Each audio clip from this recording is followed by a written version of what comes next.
we know that perimenopause and menopause, you're going to see a massive drop and change in your hormone level. I think the number one thing that's really surprising women is that they're not changing the way they eat. They're not exercising more or less. The controls are all the same, but the body composition is changing anyways. You are not crazy if you say, I've changed nothing, but my body is not looking like it did. Hi, guys, and welcome back to the Thick Thighs Save Lives podcast. I'm Kelsey. Hi, Kelsey. Cranky Kelsey. We're going to call you Cranky Kelsey.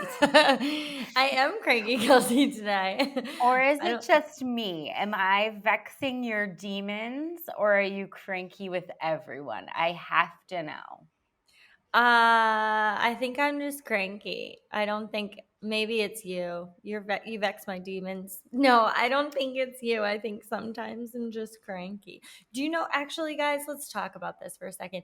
Do you ever just like find yourself being cranky and then you get annoyed with yourself because you're cranky and you're like, oh, I wish I didn't have to hang out with this girl. Like, I wish I could get out of this room, but like she keeps following you. Because she is you. Yeah. Plot That twist. happens to me. I'm like, oh, I'm so annoyed. I wish I could like not hang out with me. Well, as I've said to you on a number of occasions in your life, I take it on however I can get it. I take Cranky Kelsey, I take Happy Kelsey, I take in between Kelsey. So, thanks for showing up. I'm just here to show up. The thing is, when you're like a little bit cranky, it's just like the smaller inconveniences feel just like ugh, and then you're like, okay, this does not need the magnitude of the inconvenience that you're giving it, but it just becomes so much bigger. That's what I feel. But then do you get annoyed with yourself because you're like, oh my God, shut up. First world problems, like whatever. And then you get annoyed with yourself because you're like, what? I can't even be mad about anything. Oh, is this just my schizophrenia? No, it's so many people. So many people. Some of them are like, we have to be happy. And then some of them are like, no, we want to be mad about this minor inconvenience. And then some of them are like, well, you can't. And then some of them are like, you can't tell me what to do. And some of them are just a 16-year-old teenager. There's like, you can't tell me what to do. You can't tell me how to feel my feels. I'm going to feel them how I want to feel them. So that's what I say. If you want to get mad at minor inconveniences, then feel your damn feels. That's fine. It's just good to just center yourself, get back in the moment, remember the room you're in, smell the smells, look around. That's like my mindfulness I'm working on right now. Oh, are we doing lift or drop? Oh, yeah. Let's do I'm a just lift on one. Do all right, it. my lift. Well, can I have two? All right. Mm-hmm. I have been making my bed every day. Lift, make my bed. Now, I didn't want to present this until I did it consistently because it was like the water thing. It was like, well, if I'm going to be hydrated for 3 days and then I'm going to say like, oh yeah, look at me lifting it. Like, no, bitch, you owe some consistency before you can say you're doing a thing. So, hey, everyone, look, Jill. Jill said she's very invested in my water journey. Here's my water. It's still here with me, and I'm still hydrated, one hydrated bitch. And now I'm adding, I'm making my bed every day. I used to just leave it a hot mess and just call it like, oh, I'm so busy. But actually making your bed I think it takes me 2 minutes and 30 seconds. And I make it nice. I karate chop the pillows. Oh, wow. Like it's like I'm not like haphazardly throwing shit and being like, oh, look how little time that took and it looks like a trash can. I mean, I'm tucking in the sheets. I'm karate chopping the pillows. It looks like Martha fucking Stewart in there, and it takes me 2 minutes and 30 seconds, and I can't even tell you when I walk by that bed how much I think I have my life together. Mm, It's like a I'm like, "Look at me go. What can't I do? I've made my bed." I it's walk true. by karate chop pillows, and I say to myself, "There are no limits for me." That's what I'm lifting, and you know what? I'll use my other one for next week, but, that's my lift. I don't really have anything to drop. Well, No, nothing to drop. you know, I'm going to, I'm gonna drop my expectations that every single time I come back from the hairdresser, she won't make me look like a mushroom. Um Oh, I thought you looked so great. Well, I don't think I saw you directly after. No, I did. You don't look like a mushroom. mm, Not today. I've already fixed it. You fixed It's it. just Why don't you they just tell like her to straighten the ends instead of the well, curl and the I know, but it they still like is to the do the mushroom. blowout. It's like a whole experience that people think that you want, the blowout. They gotta get the round brush. They gotta twirl and twirl and twirl, so much twirling. And here's the thing, that works really great for people with long hair. They come out looking like their mane is just, it's all the curled in all the right places. It's so luxurious and flowing. And I look like um A mushroom. yeah, like a literal like happy little mushroom like that like bobs along. And I don't, yeah, so dropping that expectation. I just got my hair done and I left looking like that, and I was like, you know what, you just need to stop expecting anything different. Love my hairstylist though. Thank you, Katie. You did a wonderful job.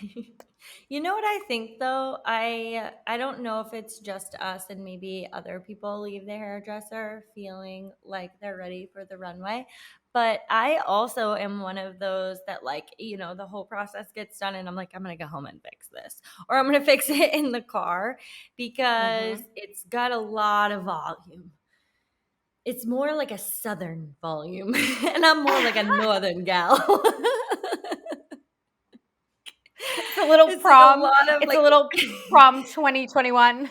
yeah, like there's a Yeah. lot of wisping and I know like there's like excitement about like, how it's going to look and I'm just like, well, let me just pull it down. But I don't know if everyone feels this way or I'm just like maybe both of us are just like pretty particular because I know it looks good. It's just like little small things where I'm like, well, we got to just flatten that out a little bit because that's Well, real sometimes southern. the I think it's all about the outfit too, because you're going to sit for 2 hours. Like, I'm not wearing jeans. I'm not wearing anything that's like super cute. I'm certainly not wearing like any kind of shoes or something, right? So Yeah, then you you get going out and you homeless. have For sure. right. But I think that's the And then disconnect from the because neck you up, you're have like, red carpet. right. That's why I don't think it looks good, because it's like Southern Belle meets like homeless trash can. So Yeah. it just doesn't read. It's true. It's true. It's all over the place. All right. For Mm. my lift this week, I am lifting walks, phoneless walks, actually, in particular. That's what I'm lifting because the weather has turned really nice here in New England. And it's one of those things. I freaking love my walks. I don't realize it's, I don't realize how much I enjoy them until I'm away from them for a bit. Because when I was in Florida all winter, I walked every night, like miles. And it's good like decompressing time for me. Like sometimes I'll like make a phone call or sometimes I'll just like be chilling with Harley and telling her about my day. That is something I do out loud. I talk out loud to my dog as if she is invested in my problems. I think she is. And honestly, there's a lot of signs that proves like it's really good to speak to your dogs. Their like heart rate goes up. They really like it. So anyway, I'm lifting that now that the weather has turned and I don't feel so miserable when I go outside. And I am dropping I'm dropping being annoyed with how I feel. Look at It's that. We've it's an come full attempt. circle. It only took you 9 minutes of this podcast to just Well, not be, just say, it's I'm decide. cranky. Yeah, that's okay. It's okay to be Yeah. cranky. Well, I'm a real I like to like just put like a bunch of padding around like my bomb of a self. So if I feel like I'm not in the best mood, I will not interact with any people. Like I will just like retreat to like no interact so that no one's feelings are hurt by me just not feeling upbeat and happy and awesome. Like I'll just be like, oh, I'll just speak to no one. No one's feelings are hurt. But sometimes that's not always helpful for filling my own cup. You being cranky does not hurt my feelings. Well, there's probably like 3 people who fall in that, maybe 2. And I one of don't them's know. Harley. That's not a person. I feel like everyone needs to fall into that. Like, why? Like, excuse you. What makes you think it has anything to do with you? First of all, Mm. yeah, freaking self-centered nightmare. Okay, if someone else is in a bad mood, rarely does that have to do with you. I mean, you can check in. I said to you at the beginning of the podcast, "Is it me? Am I vexing you?" And you said, "No, I'm just cranky." And then you said it might be me. You Yeah, but that was just a joke. I'm just It's treading not you. lightly. That's what I'm doing. I'm treading lightly and I'm accepting the fact that probably it doesn't have anything to do with me, and like I'm certainly not going to be offended or like sad about it. I mean, good lord. Like give people some room, It's true. It's true. right? Mm. You guys, oh, I'm so excited. All right. We've been wanting Yeah. to do this episode for so long because we get like so many questions about it. And I think that why it hasn't been on the forefront, or why we've done it in a couple of different ways, but we've always done it with experts. And I think that that is something that, we felt like, okay, we haven't experienced this firsthand. So we wanted to give it to an expert to explain. And I think the experts have done an exceptional job explaining the ideas behind menopause, behind training, behind what happens to your body, behind nutrition. All of the episodes that we've done on this are really, really thought provoking, and they have excellent information. If you are interested in this topic, I would highly recommend that you listen to a lot of experts on it. However, I also think in the same breath, sometimes an issue can be so complex that listening to an expert talk about it is sometimes confusing, or there's just so much information that you leave kind of feeling like, well, now I have more research to do, but like ain't nobody got time for that. So I saw a really effective way to break down like what is happening when it comes to menopause and exercise and body composition and nutrition. And it's really so simplified that we had to share it with you guys, because I think that this is the answer that we've all been sort of wondering about, and it's in a really simple terms. Well, the thing that I love about talking about hormones in general and talking about menopause and aging, and when it comes to nutrition and body composition, muscle mass, all of these things, it's like it really has started from a place of where you have not entered the menopausal phase. And like there, we're going to talk about like all aspects of like where you are in your journey. So if you're thinking about this and you're like, I'm in my 20s or my 30s, like this might not be relevant to you, like hold the phone. This is absolutely so relevant to you. And what really fires me up about this topic is that there is a lot of women who have been through the phase of cardio queens and calorie restrictions and blah blah blah, like we are not going to build muscle, and that has been a really strong part of the health and fitness industry for years, right? So that same group of women who are now in the perimenopausal or the menopausal stage of life are having a really hard time with maintain or excess body fat, or even trying to maintain their current body composition, or trying to actually do the same things that worked for them when they were younger, and realizing that that is not effective anymore with the body that they're in today. And there's a reason for that. And I want to really like talk about the reason for that. in a way that is helpful for those who are in that stage beforehand and is helpful for you right now, because the game's not over. It's never over. If it's over, you're not listening to the podcast. So let's meet you where you're at right now and recognize that years of dieting, years of not strength training, years of being in a caloric deficit have now put you in a place where your body has difficulty maintaining muscle, having healthy metabolism, struggling with bone density, all of the things that are actually designed for health markers, and none of them are what you weigh on the scale, which is what you were told to concentrate on when it came to your health years ago. That's why this episode is for 20-year-olds, 30-year-olds, 40-year-olds, 50-year-olds, 60-year-olds, 70-year-olds. It's literally for everyone, because the preventative work that you can do to make the transition to aging easier and less jarring on your body is so important. And if it is at a stage where you missed that boat because you were given horrendous information, we can still meet you where you're at and work on it starting today. So that's why this episode is really for everyone. And I'm really glad that you said that, because a lot of the times when we've talked about perimenopause, menopause, I have kind of felt like, well, geez, that's great information that I can like take in, to the future, but it doesn't apply to me right now.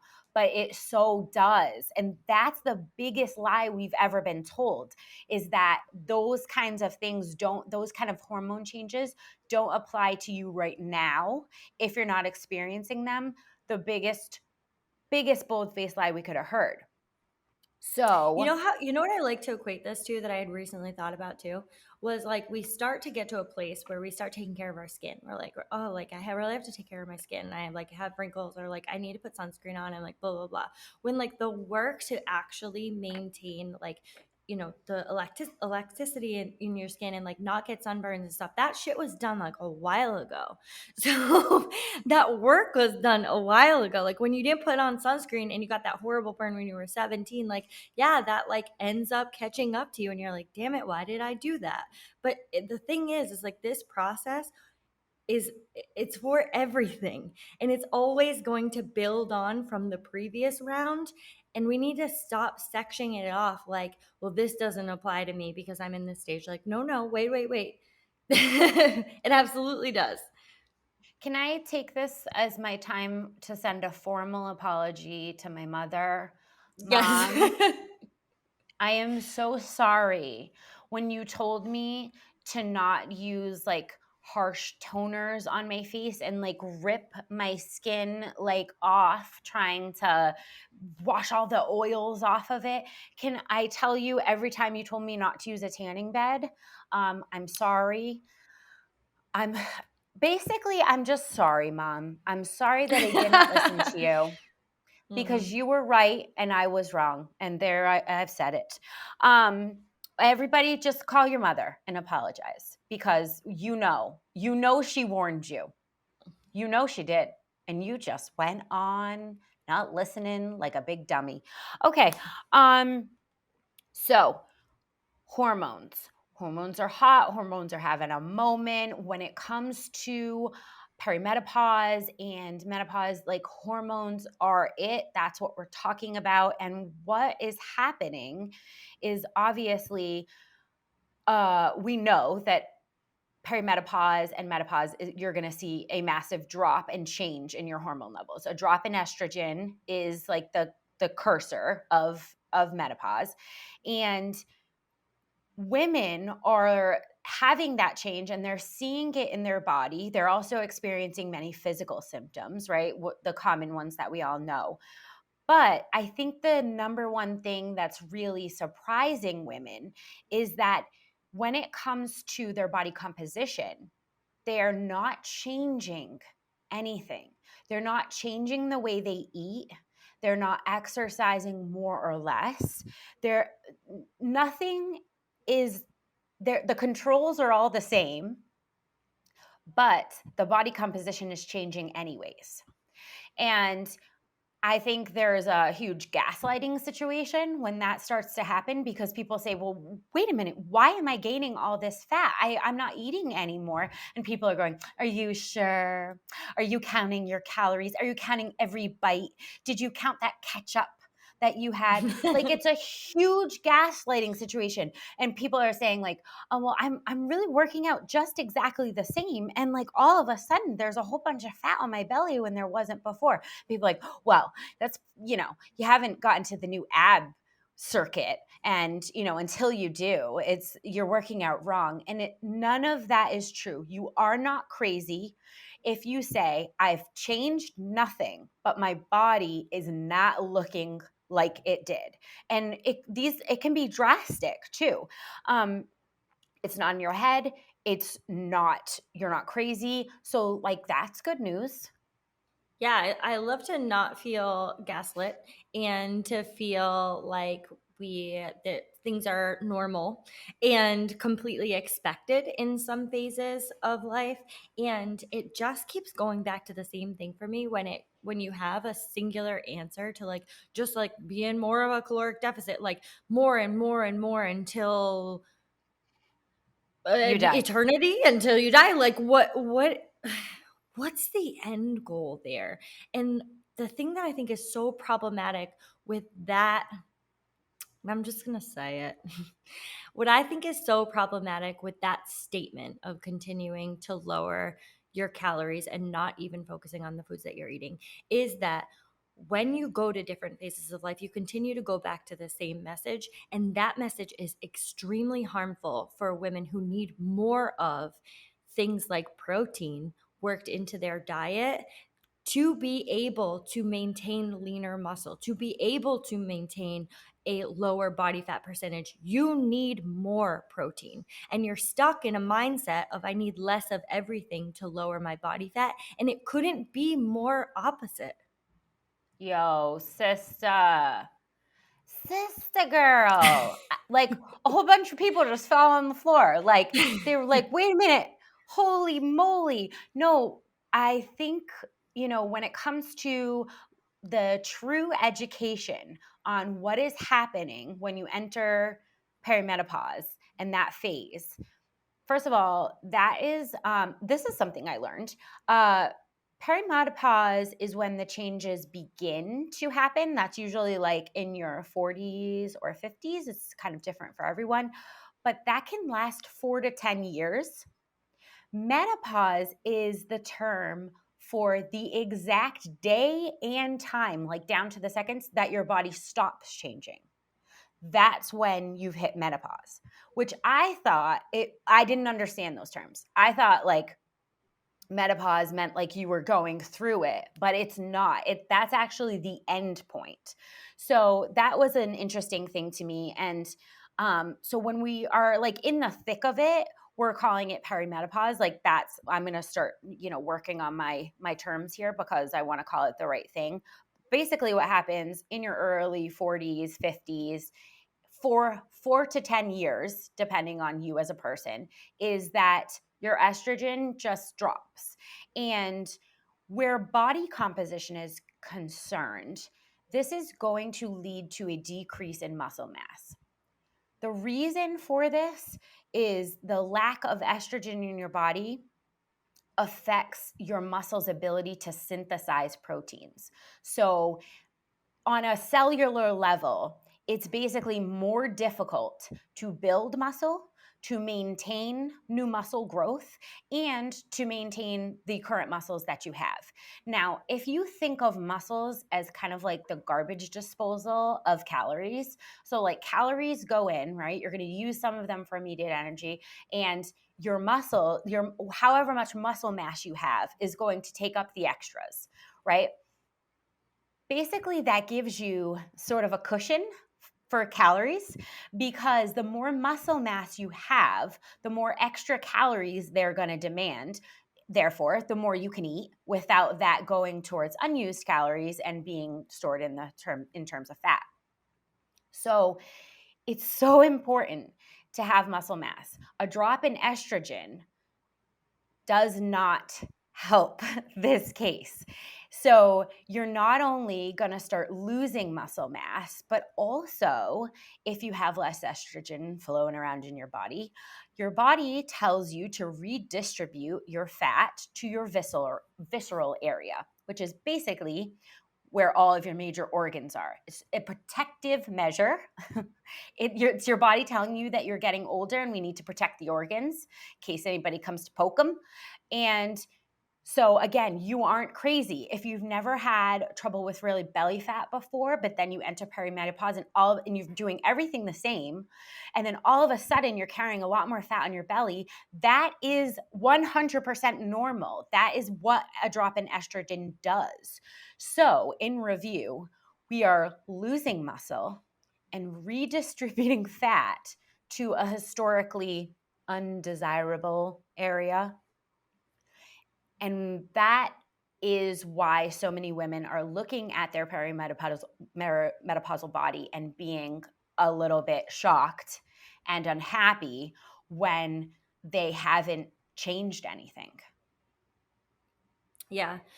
And I think this is particularly damaging for those, like I said before, but when you have focused for so long on, getting a toned muscle, and you're thinking about these things as like your muscles are the garbage disposal of your energy coming in, which is basically your caloric intake. So when you have focused so long on maintaining that lean or that toned muscle, and then you enter a stage where you have a lower ability to maintain muscle at all, and you're still doing the things like trying to maintain like a lean muscle, or like just that toned look, your body's like, well, I wasn't gonna maintain any muscle at all anyway.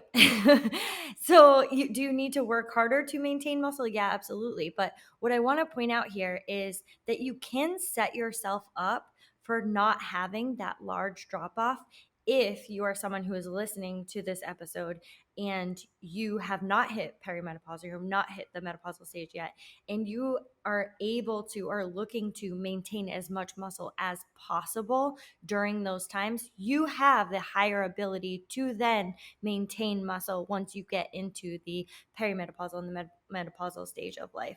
You have more of an ability, you have more bandwidth, right? Because you're coming into it with having the having a good base for what you have built for muscles and what your intake is. And then you're, even if when you have a drop in estrogen, that you're able to maintain some of it and make adjustments. Because if you've been able to maintain it thus far as well, you probably have a good idea of what your nutrients are, what your protein intake should be, and then you need to up it.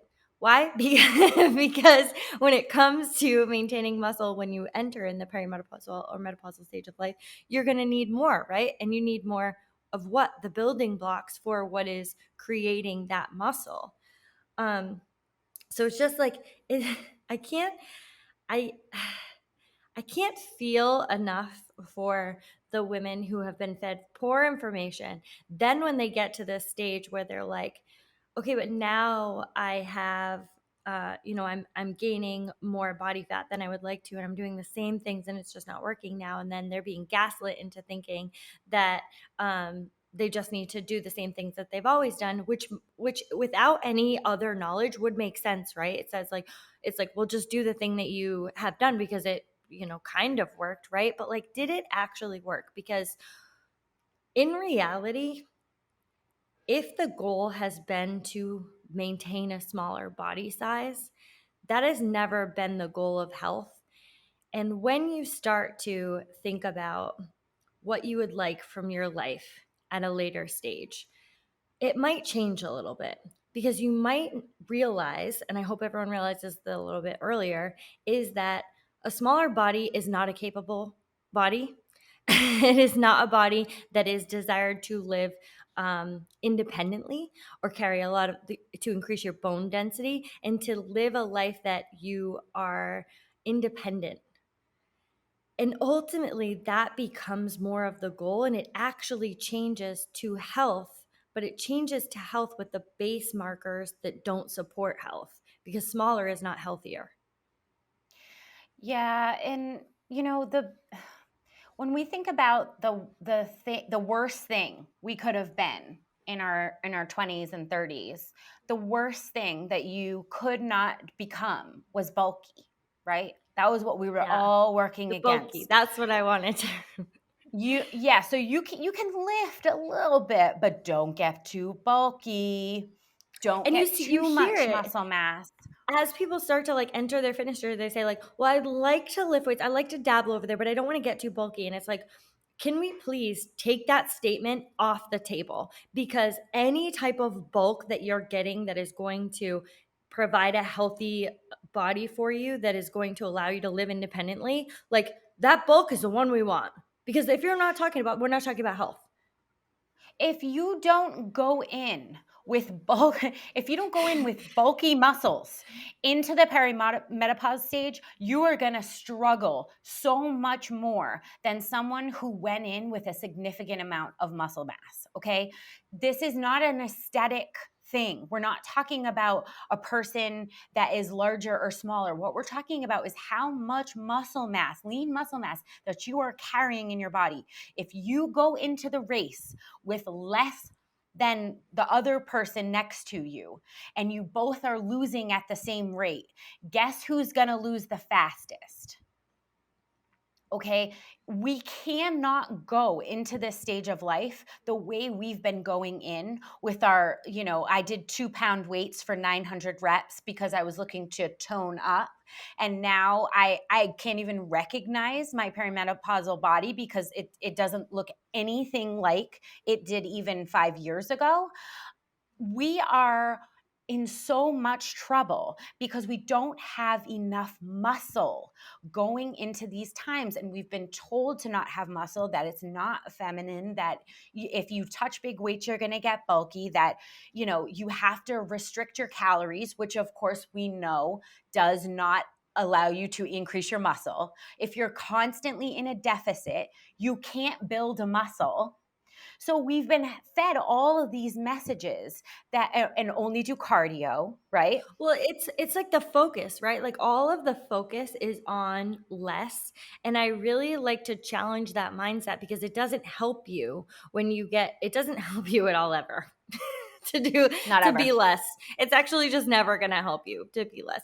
But like when the whole focus is the number on a scale, to weigh less, to intake the least amount of calories, to not lift too heavy. It's all when you have all of the focus. And don't try and tell me, guys, that like you're just using it as like some other type of metric, because like when you give focus to something, you give it value. And the fact is that that focus could be shifted on something that it will actually provide you value. So instead of looking at what I can limit for my caloric intake, why don't we look at how much protein you could take in on a daily basis? Why don't we shift the focus to more of a growth mindset, to more of an abundance mindset, when we can think about like, what type of nutrients could I take in today that is going to support a strong, healthy body for the future? Like, where I can my mean, focus go? what else could there be? And if you're gonna just continue to eat sad salads and do juice cleanses, it is no wonder that with this amazing lack of protein in your diet and the incredible lack of muscle that you are carrying on your body, that when that drop comes, and it's coming, the estrogen is going to drop for everyone, no matter what you do, right? But if that's the base that you have going into it, you are so screwed. I mean, it's not going to work. That and the other reason that I want to point out, about the other thing about the scale in particular, because I'm really glad you brought that up, because like we do have a ton of people still saying, yeah, well, I know it doesn't mean everything, but I'm still weighing weekly. And I know, there are other metrics, but I still need this one. Here's the thing. We were told, and this is in there, whether or not you think it's in there, that any increase in the scale is bad. That is a thing we've been told across the board if you're on a health and fitness journey. If you step on the scale and it's more than the last time you stepped on the scale, you're working in the wrong direction. However, that is ignoring the fact that muscles have weight. They actually weigh something. So, and as does bones, bone density. Hello. Okay. Those are the things going into perimenopause that you need to have locked up. So if you are in a journey of trying to build muscle and therefore bone density, and you're stepping on the scale and it's increasing and you're calling off your efforts because you know that somewhere ingrained in there that's bad, that's detrimental, right? Now you're entering the stage where you needed those muscles and that bone density so badly, and it's missing because you gave it up to a metric that was only telling you, hey, you may be increasing your muscle mass here. It's so Mhm. infuriating. It's so frustrating, and it's so contrary to our goals and what we want to do. You want to look tone, you want to have that aesthetic look, you got to have muscle and it weighs something. I mean, and it's so much more important for your health than any aesthetic could ever be. But I understand. I understand some. I'm not going to downplay the fact that people have aesthetic goals, and I will absolutely address that, because the idea when someone comes into the gym for the first time and they say, I would like to lift weights, but I don't want to get too bulky. I really have to put a pause on that right away, because I have to say, you know how hard it is to get bulky? Man, it's hard. But we don't want to put that in the goals that we're not looking to achieve. Like, I'm not looking to have enough support around my bones so that I don't get hurt. Like, reframe it to that statement. You know what I mean? Because like Sounds different. it sounds a Hits different. lot different. It hits different especially when you start to think about aging, and you start to think about, what are some of the causes that lead to people having the inability to live independently. They're mostly falls. So what happens is, like, people are living in their lives and they fall down and they end up like, breaking bones because they don't have a lot of supportive muscle around their bones, and they become quite fragile. We're working in the opposite of that, right? We don't want to become fragile. We want to be strong. And the thing that starts the place that starts is right now, today, as early as possible, because that's when you build your foundation of strength and not becoming fragile. And all of this, it works hand in hand with the mindset that you're developing every single day to live your best, most fulfilled, independent life. It's Yeah, all it's all along the same staircase. it really is. And when you think of it as one long staircase, it just all comes into perspective. And yeah, our friend from Tactic Nutrition did she did a video, a reel on this. And she was speaking to people that, maybe think well, what am I supposed to do now? It's too late. I'm not, in my muscle building era anymore. I've already had my drop in estrogen. What am I supposed to do now? And she said something about the Chinese proverb about the best time to plant a tree was 20 years ago, and the second best time is right now. So I want to tell you guys that it's definitely never too late. It is never too late to start working on strengthening your muscles to better support your skeletal system. I mean, there's no cutoff for that, right? But I do want to break it down to some really good things that we can do in all stages, starting from like, okay, I'm speaking to you women in your 20s. Right now, you are in your muscle building phase. Build all the muscle you can. All of it. You have the max opportunity at this stage in your life and this hormone balance in your life to build muscle. Use it. Do not spend 900 years on the treadmill and starve yourself with sad salads. Please use this as an opportunity to introduce yourself to strength training and take it very, very seriously, because this is when you're going to build your muscle. Women in your 30s, keep it consistent. Do not fall off strength training in any big way for any big gaps. This is probably when people are going to be having families and, be in a very busy stage of their life where they might have young children. However, If you're going to get a workout in, have it be with weights. Keep those strength goals alive. Stop getting on the scale, and please, for the love of God, eat an appropriate amount of calories to sustain the lean muscle mass that you built in your 20s. If you can't get to the gym as much in your 30s because you have these new commitments, just don't starve yourself and lose all of that muscle that you built when you had more time for the gym. Continue to eat an appropriate amount of calories and get back to it when you can. You want to take the women in their 40s? I would love to take the women in their 40s. Women in your 40s recognize that changes may be happening. And this is one of those where, like, women in your 40s are getting gaslit. So if you're noticing any of these changes, do not respond with things like a drastic drop in your caloric intake and endless hours on the treadmill, things that you may have done in the past. You're not doing any cleanses. No, we're not doing Please. any we're not doing any cleanses for weight loss. You are absolutely not stepping on the scale. And I really, really want you to increase your protein intake.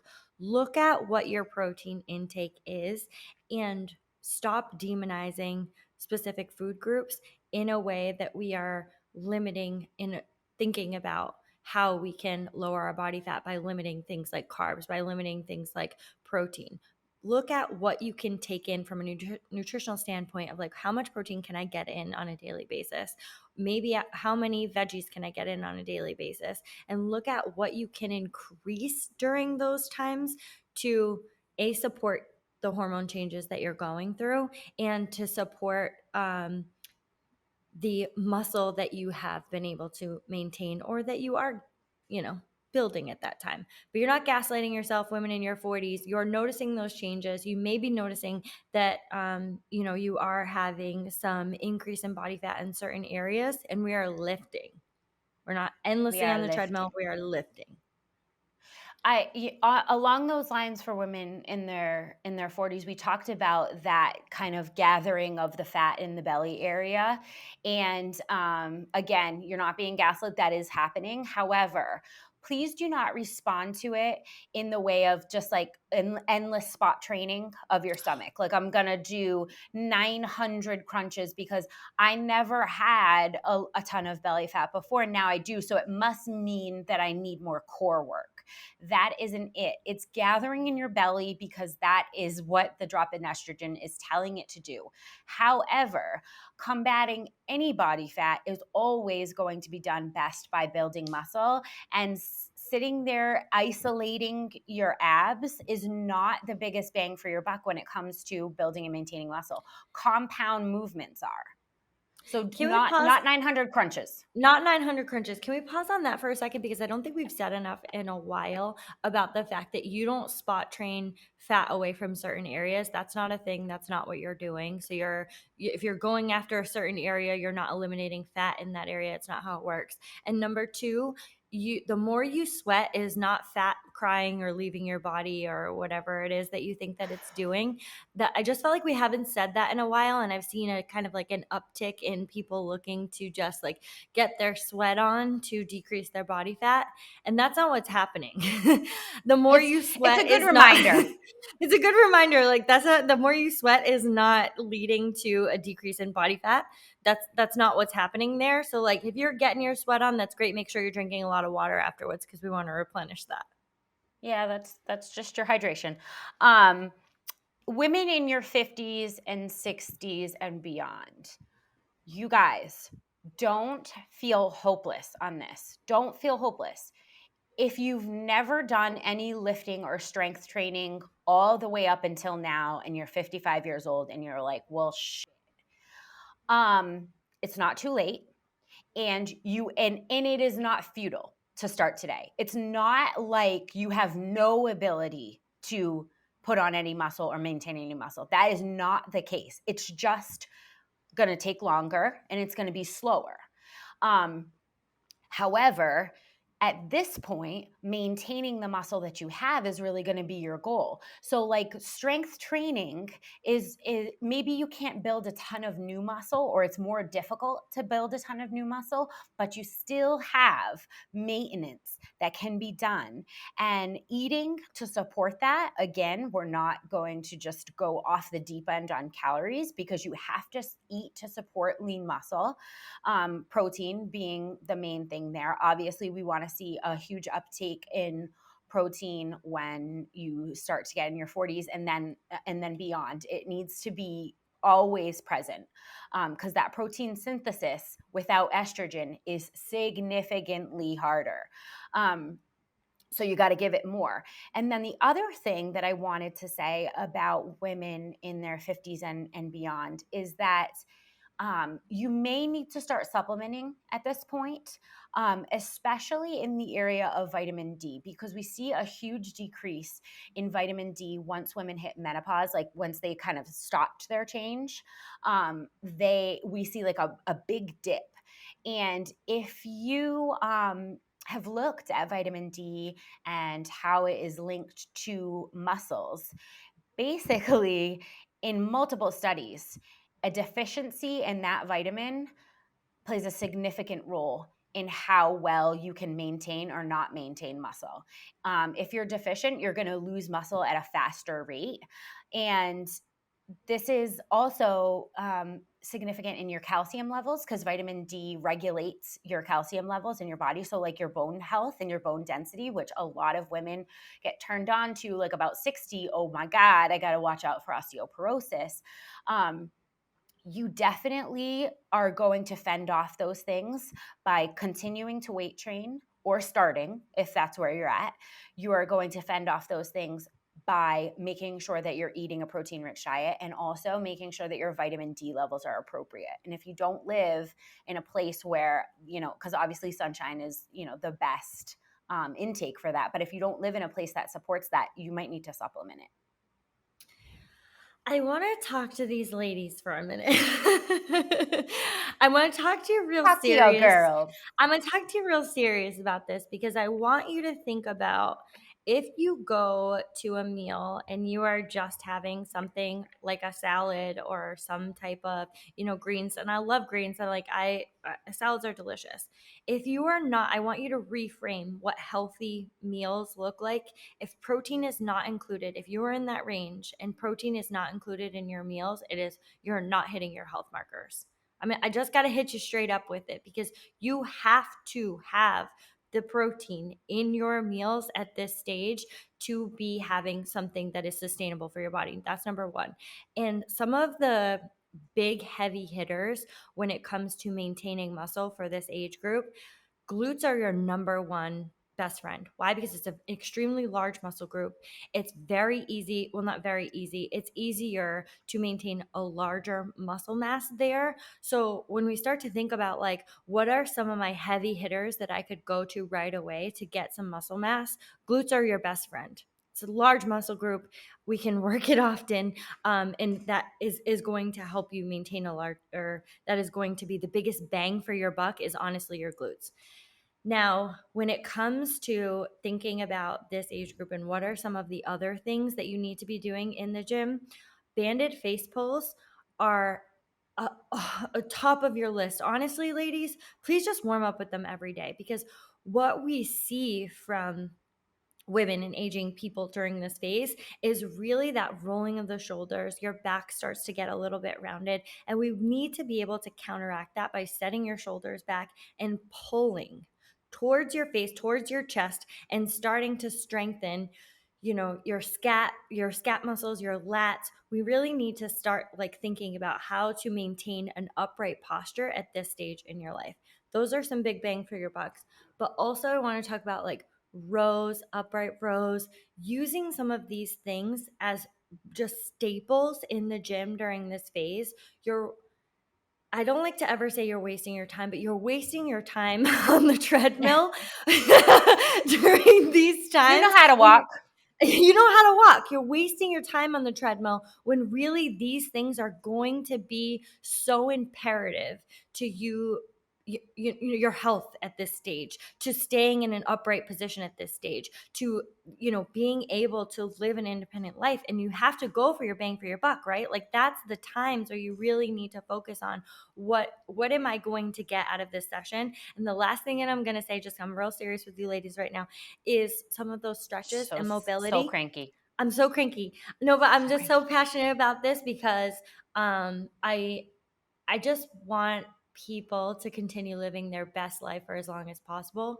And these are some things that I want to just air bunny easy, but there were so many things that we were turned away from that are so easy to implement, that we can really start to just use that time much more wisely than, so walking on the treadmills and things like that. That's not going to give you the biggest bang for your buck.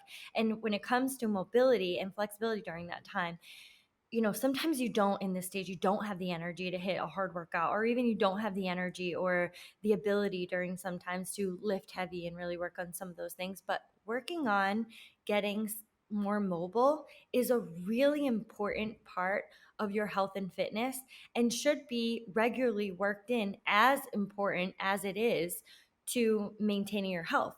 Like, working on your overhead mobility, working on your overhead or your hip mobility. These are really important things that maintaining over these stages are going to be very important for you living a healthy life.